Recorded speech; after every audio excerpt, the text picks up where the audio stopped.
thought about like how, superheroes have like an origin story, and so that was my origin story, right? Like the accent, like Doctor Strange. My daughter loves Doctor Strange. Like you get in this accident and then it changes you. And so it's time for Backstage Chats with Women in Music, where the stories and voices of female music makers inspire women like you to be dreamers, to be rule breakers, and to unleash your inner rock star. Podcasting from Austin, Texas, the live music capital of the world, here's your host, Thea Wood. Thank you for tuning in to another episode of Backstage Chats with Women in Music. Before we get started, it's important to know that in this episode, we discuss a random act of violence that may be disturbing or upsetting to some audience members. I want to thank Leslie Nuss for her bravery in sharing her story with us. Leslie's strength and grace are self-evident in her songwriting, including this single titled Someday, featuring Pat Sanson of Wilco on all instruments.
Welcome to Backstage Chats with Women in Music. I'm your host, Thea Wood, and today we're coming at you from the Ritz-Carlton, Chicago.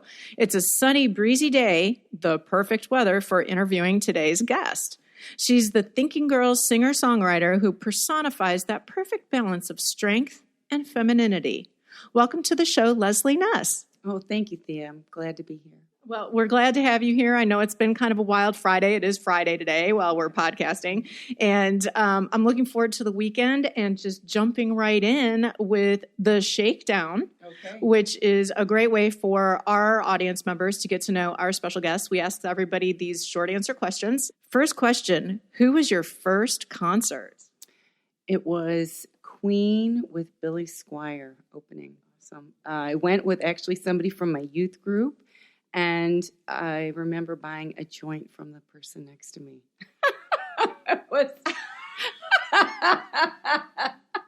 I love it. Okay, well then we're moving right on. What was the first album you bought with your own money? And did it come with a joint? No joint. Well, like a mental joint. It was Abbey Road, the Beatles. Mm-hmm. Yeah. Wow. Mm-hmm. What a like an introduction to their music. Absolutely mind-blowing. Yeah, I mean, I still love that album to this day, and I really love like the psychedelic qualities, and I mean, the songwriting is really pretty amazing. So genius. Yeah. I agree. Yeah. Next question: which artist or band is in heavy rotation on your playlist right now? It's funny, but it's me because I have one EP out, a new EP, and then I have two more that are coming out. So I've been listening to them. I'm reviewing mixes and I'm getting a remix done. And so, yeah. And my son likes my music, so we listen to it too for him. Oh, wonderful. And we're going to listen to one of the upcoming recordings. We're kind of actually getting the world premiere, I think, maybe here on the podcast. Yeah. And depending on our timing, hopefully that will come out before the EP does. But I'm looking forward to that. Next question. Which woman has had the most influence on your career? I think it's Madonna, really, because I think she really changed the game a lot, for good and for not good in a way. But I was just fascinated by her. And then I think that all of us women are still almost recovering from the sexualization that she brought to women in music. That was there, but it wasn't as much as it was, before her. Mm-hmm. And I think we all struggled to catch up, or, and it seemed like it was hard to get noticed unless you really brought that element to your music and your performance. Yep. And I agree. I think she was a leader in that, understanding what a visual society we were becoming with MTV, and then with the internet, and then with YouTube. I mean, it's just continued to become more and more visual, right, and having that connected to our music. Yeah, I would agree. But yeah, it's hard too, I think, because I think that it changed the focus, so the content was, right, like you say, a lot of visual, and whereas maybe as we're women, we're still struggling to get our message or our lived experience understood. If you could have dinner with any woman, dead or alive, who would it be? I was really thinking about that. There's a woman named Phyllis Chesler, and she wrote a book called Women's Inhumanity to Women that I read about right when it came out. And I would like to ask her what her take would be on the way things are now. I'm not really sure if she's writing a new book or anything, but just what does she think about this current climate that we're all living in? Right. Yeah, absolutely. And authors always have very interesting ways of writing about and looking at that from a different perspective. Yeah, 'cause she really opened my eyes. I mean, in her introduction, she says that people advised her not to write this book. They didn't want her to write about it. But I thought it was really informative. Her basic premise was just that, and this was, 20 years ago, that there's a competition among women for limited resources. Mm-hmm. So she was talking about how the ways in which they tear each other down instead of building each other up. Now I think, like, you're personifying this, and we women are aware that we need to be more building of other women and bringing them up. But I think that's more of a relative new thing, because it did seem like there was a competition, mm-hmm, and we all need to be in this together and to support other women. And those have been some of my best moments in music recently, and, just in life, just women supporting women now. So. Well, I think that's obviously, as somebody who's doing something to support women in music, I totally agree with all of that. Our last question would be, what is one life goal you'd like to accomplish before climbing that golden stairway to heaven? Yeah, that was really good, because I couldn't really choose. There's two things I've been working on. One is a screenplay. I started it last year, and it was really kind of a story of a character similar to myself, and I thought it'd be a good way to get my music in a film if the character is a singer-songwriter, and these songs that she's written that are my songs fill in the story. So, but that's in various stages. And then the other thing I've been working on was sort of a memoir of birth, giving birth, and just all the things I've learned as a result of that, and sort of include my observations about culture and society. So I started writing that a few times, but I have sort of one dedicated reader, and I was kind of thinking, well, maybe that really is the one, because I was thinking I should just start feeding her pages and getting her feedback, and seeing if I could write something that would resonate with women. So getting that on the stage, that would be the big... Well, that would be a book, but because I've been on stage and I've made records, and some more success would be great. But I think actually, like, writing a book, something, would be, doesn't have to be a giant book, but a book would be, really kind of amazing. Right? Yeah. Getting it done. Absolutely. And you could do it. You could totally do this. You got this. If you can write songs, you can write a book. Thanks. Okay. I love it. Okay. Songs are hard. We have to make those rhyme. Yeah, right? Yeah, right. Although songs are short. That's kind of what I like about songs. I like, okay, But I've been trying to train myself to write longer, because one thing I liked about songwriting initially was like, okay, I'm done. I've said all I need to say, and then I was like, oh gosh, I have to write another verse, or, like, oh, I said it already. Like, okay, I got to think some more. So yeah. Well, and in my introduction, I call you the Thinking Girls singer-songwriter. And after hearing all of your recordings, I stand by that. And looking at your latest EP, which is called V, and it's beautiful because it looks like a transitionary art cover with a butterfly or a moth. I'm not sure which. Yeah, Luna moth. Yeah, Luna moth. And it's all looks like spring, new beginnings. There are buds everywhere. There's obviously the new moth. Was that really what you were going for the entire EP? Is that kind of a feeling? And if so, why? Yeah, well, I've been on the cover of some of my albums, and I was looking for an illustration, and I found this illustrator named Melissa Washburn, and she lives in Valparaiso, and she was really what I was looking for. So it was really kind of amazing to me, and a woman. So I wanted a woman. I have nothing against men, but I was really thinking about more women, and then I had sort of like a sketched out concept, and then that's what she did. I did want this V because it was my 5th record, but I wanted the V to symbolize other words too, like, victory, because I hadn't made a record in a long time, and I really feel like as women in music, we're still fighting for that 50%. I was thinking about that on the way over here. I just wanted to be 50% across the board, because I think, men right now see us as competition for the points that we're gaining. But if it was 50%, we wouldn't really be competing with men, right? If they would just let us have that, quote unquote. Making a record again was like a V, a victory. And just the idea of women, I want us to have this victory of equality and, how our voices being heard. It's just so important to me. That's one of the reasons I started writing songs in the first place, was my voice, but also I take it on. Can I speak for other women, and can I speak for other people's experiences? That's what I'd like to do. I hope people get something out of my music. So it's all wrapped up in there. Yeah. Definitely. Yeah. And you did mention that it had been a while since you had recorded an album, and over 10 years. Mm-hmm. Why the break and why the comeback? Well, I had children, and it just made it difficult. And my second child has multiple disabilities, and that just really kind of brought me down. Plus, both my parents died, then my aunt died, and it was just all these things I sort of needed to get through. And then actually in 2015, Greg Calby, who's a mastering engineer, he mastered Born to Run and Graceland, and he's really worked with everybody. He called me up out of the blue and said I should start making records again. And I said, okay, I hear you, but I don't have enough songs.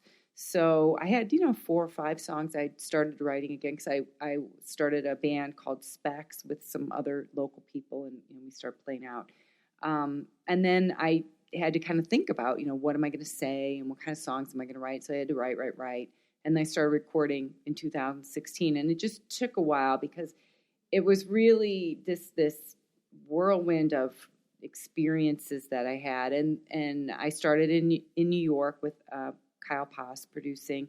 And then I ended up finishing it in LA with Angel M, who's I'm still working with, my first female producer. So, it was like, yay. Oh, totally. I know. And she knows, and I know. And, women in producing are still like 2-3%. So I feel so grateful. And it's also, I've said, if you want more women in music, you have to hire more women. So you have to put your money where your mouth is. Mm-hmm.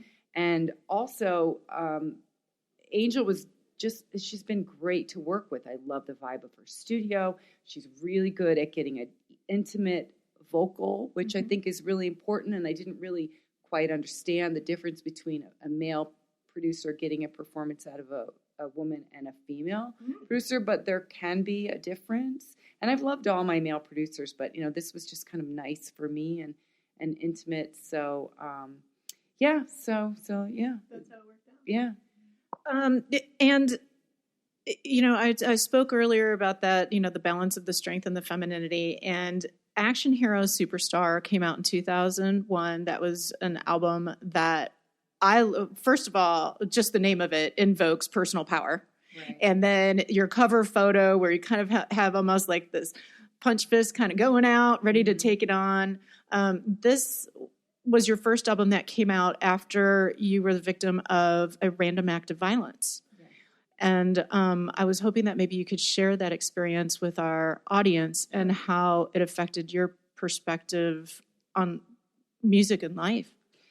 It was just like a fluke thing. I mean, after it happened, I realized in my calendar I had put a cross over that day, and I had written stay home because I'd been going out a lot. I lived in New York City.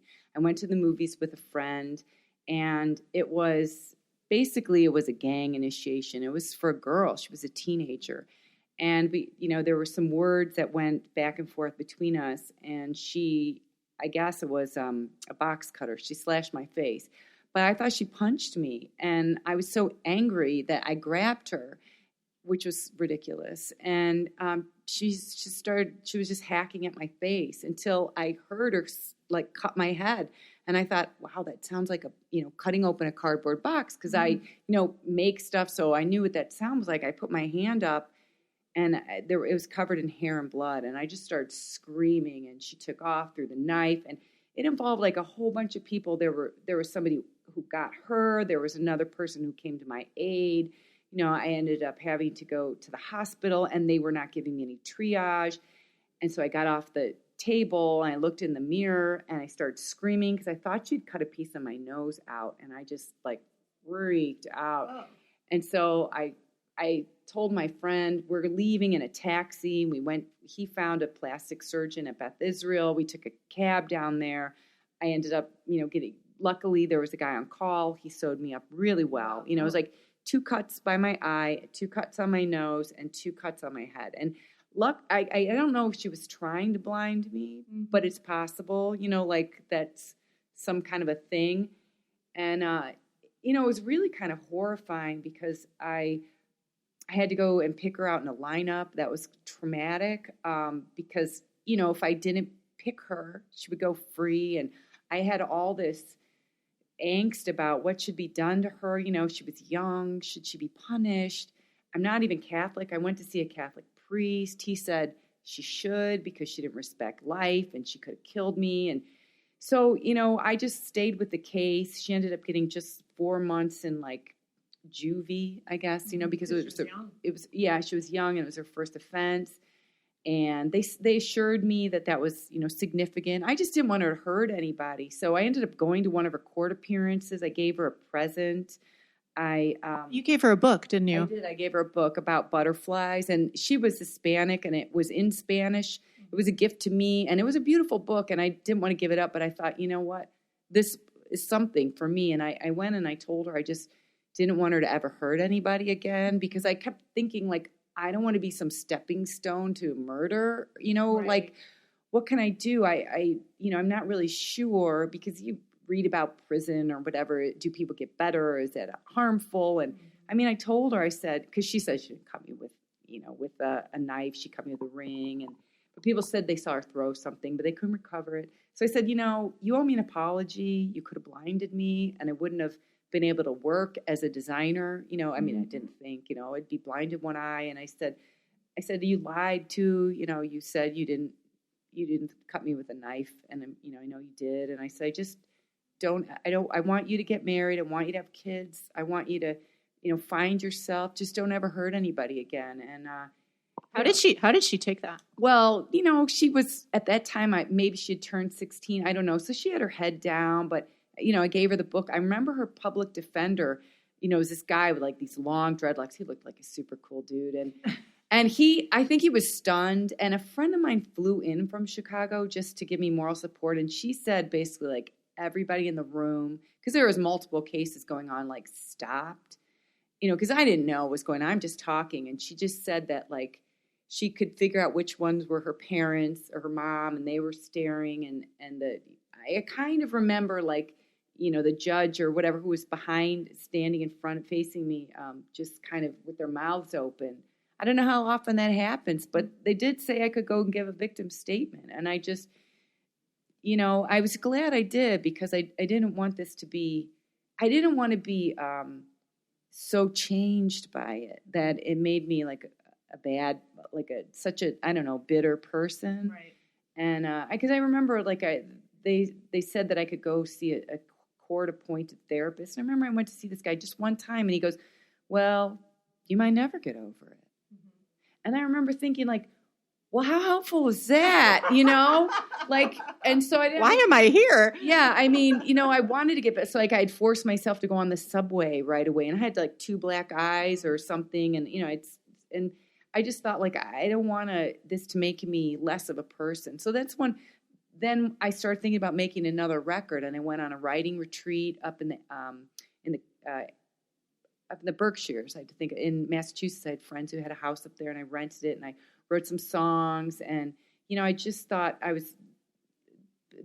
people said you should sue the movie theater, so I got a settlement. I used that to make Action Hero Superstar, and I thought about like how superheroes have like an origin story, like, and so that was my origin story, right? Like the accent, like Doctor Strange. My daughter loves Doctor Strange. Like you get in this accident, and then it changes you, and so then I thought like, okay, and like my superpower is songwriting, and I'm the songwriter or whatever. So that was kind of like my whole thing, and having a theme. And I really, got into that because I liked superheroes. And it's weird because at the time there wasn't Wonder Woman as a remake. There wasn't all this other stuff. So, but I thought, I mean, the song on there, Scarlet Letter is like, I'm not your saint, I'm not your whore, I'm not your whipping boy, I'm not your Jesus Christ, I'm not your pride and joy. And those are all like male references because I was aware that there are not a lot of female, like there weren't a lot of equivalent words for women in that way. I mean, I think it's changing now and more rapidly, the internet, and women are congregating, and they're starting to say, we want this too. But I wanted there to be like, all these strong figures, and there are from history, like Joan of Arc or whatever, but, I wanted it to be for women. So I was just out there like playing this role, but, kind of not. It's kind of me, just as a person. So is your own personal superhero.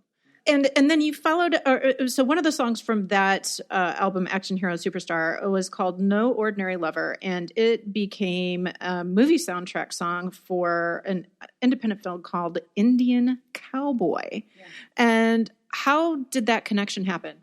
I've never found out. He contacted me, the director. I don't even know. And I think at the time there was just a lot of things going on. And he used 2 songs, actually. I think he used Dynamite, which is also on that album. He was a really nice guy, and it was a really sweet movie. And I was just so honored. And, I don't know if he came to see a show, because in New York, people come in and out, or I'd been written up a few places. And anyway, it was just a super honor. And I'm still proud, because if you do a search, it comes up, And I know, that's how I found it. Oh, really? That's how I found it. It's nice. I mean, I'm not like a household name, but I can say, I've had some songs on this movie, yeah, right. That's so exciting. And then you came out with another album, Round 3. Yeah. And I have to bring this up because I think it's so fun and it tickles me pink. You start with a cover of Eye of the Tiger, which for those of us who remember the 80s, that was the big theme song for Rocky 3, right. Written by Survivor. Right. And it's kind of a testosterone, blood pumping, victory, very male, it was a Rocky theme. And I love the fact that you took this really strong lyric and the whole concept of it and made it feminine by doing a very simple acoustic cover. And what inspired you to do that? Well, it was in another movie, actually. There's a movie director, his name's Derek Bort, and he's done a bunch of movies. He did a recent movie with Jim Gaffigan, and he's still making movies. And that was one of his first movies. He doesn't want to talk about it because he says it changed, but it has Howard Stern's wife in it. And it was originally called Hung, and it was kind of a boxing theme movie. And he asked me if I would do a cover. He'd come to a show. And so I reached out to Kyle Kelso, who was the producer for Action Hero Superstar. And Kyle, I have to give him a lot of credit because he did the backing track and it was really great. He didn't even want me to hear the original. Of course, I knew the original. He just gave me a lyric sheet and said, sing. And I did like 2 takes, and then he goes, okay, I think we got it. And, wow. And it was just really nice because I just love that version. I think it is really, really beautiful, and it is really nice. And, then when I moved to Chicago, I met a photographer who actually shot the cover for my 3rd record. His name's Paul Natkin, and he knew Jim Peterick, who was one of the songwriters and the original Survivor. So I sent it to him, and he said it was a nice cover. And then years later, actually a few years ago, I was in Griffith, Indiana, and there's a music store there, and the owner, his name is Billy O is the name of the store, and he's actually the current bass player for Survivor. So I played him the song, and then he and I he just started playing it in the music store, and we like duetted on it. So it was really kind of nice. But yeah, it was like such an iconic song. I mean, they still play it all the time on the radio, right? They do, and especially on the 80s channel, on Sirius, right. Those types of places they do. Yeah. And it does. It gets your blood pumping. It gets you moving. And I just think that it's so nice to have a different perspective of it. Mm-hmm. That is a softer. It shows that we don't have to be loud and in your face and up to actually have a sense of inner strength. Yeah, right. I know, because women are still kind of being punished for being that way, I think, in our society, So you got to find your own way. I mean, like what they say, like water can erode a mountain, so you can just go with the flow, and we're gonna keep going. We want to get there. That's right. Mm-hmm. Well, and we're getting ready to wrap up here soon. I do want to say that there's another fun fact about you that I think our audience is going to have a lot really enjoy, and that's you and I have this in common. We're both big Project Runway fans. Yeah. The difference being that I do not make my own clothes. You do. You graduated from the Fashion Institute of Technology, and you're sitting in front of me right now wearing an entire outfit, including the shoes and the handbag that you made. Yeah. I mean, I love it. I started making clothes when I was a kid, and then I took fashion courses at the University of Illinois, and I started making hats, and all different kinds of women started wearing them, and guys were wearing them. And then I moved to New York, and I went to FIT, and I studied accessories design, and that's how I supported myself. That was my quote-unquote, day job. I mean, I worked mostly freelance. But, yeah, I decided to apply to be on Project Runway this year. But, I had a short window. It was a great experience. I didn't get on, but I may reapply.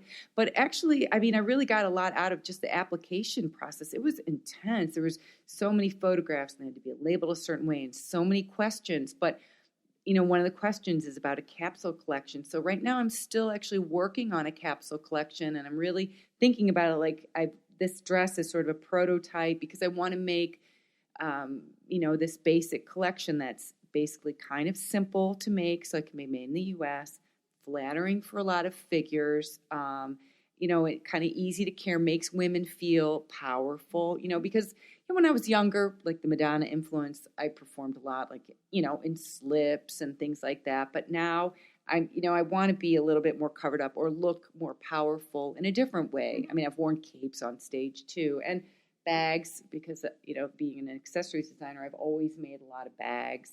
And I really think through my bags and, how are they going to handle and what's the use. And, I like to add a lot of personal things. So, I'm very close right now to taking the next step to sort of making like a proto collection that I can bring, having it maybe in a couple of stores. I'm not really a good salesperson. I don't think I really need that help of somebody else. But, I love fashion. I've almost always made my clothes for stage. Mm-hmm. But I just made a commitment. It's almost 2 years now where I said, basically, I'm just going to wear only clothes I make.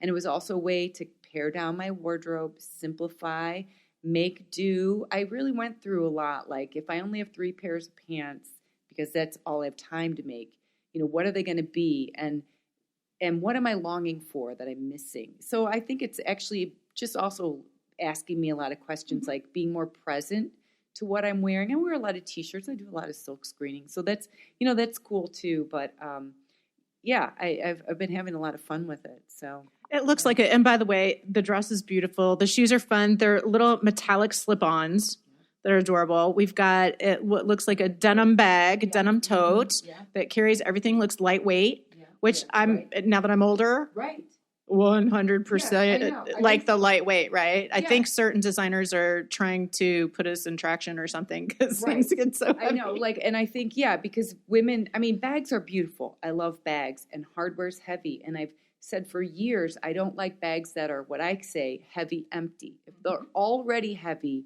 they're going to hurt. So I've really tried to make them lightweight. Right now, I'm working on making a new backpack. I made backpacks in the past, but I want like a comfortable backpack because that's also comfortable for women. But I know I have my own kind of style. I worked for a long time with a silkscreen artist named Barry Slosher, and these are her silk screens.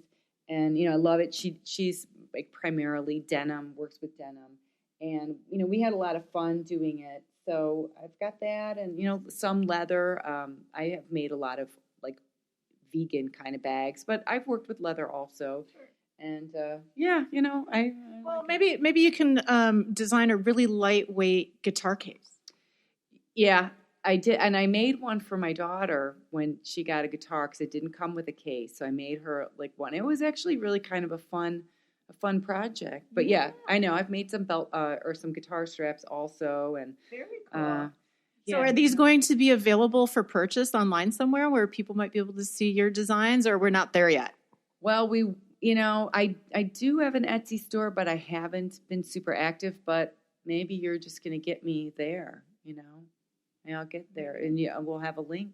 Sure. Oh, absolutely. On our show notes, and just so the audience knows, our show notes will include all kinds of links to Leslie Nuss's music, videos, her social media, so that you can follow her and get to know her more, as well as, of course, listen to the podcast. And that is all available at backstagechats.com.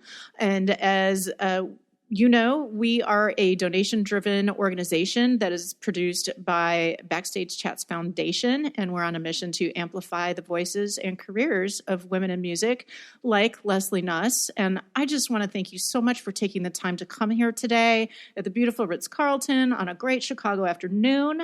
I hope that we get a chance to talk to you again later on after maybe a couple more EPs come out. I would love that. Yep, we've got more in the works. So it's been such a pleasure to be here. Thank you so much. I just glad to talk. Oh, wonderful. Well, it's a pleasure to have you here. And remember, everyone, we love these ladies. Why? Because they remind us to be dreamers, to be rule breakers, and to unleash our inner rock stars. Take care, y'all. We'll see you next time. Hit the subscribe button and never miss an episode of Backstage Chats with Women in Music.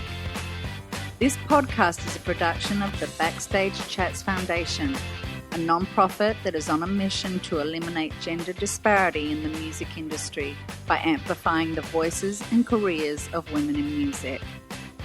You can make a difference by donating to the cause. Visit backstagechats.com and click the donate button today. This episode was produced by Allison Holly.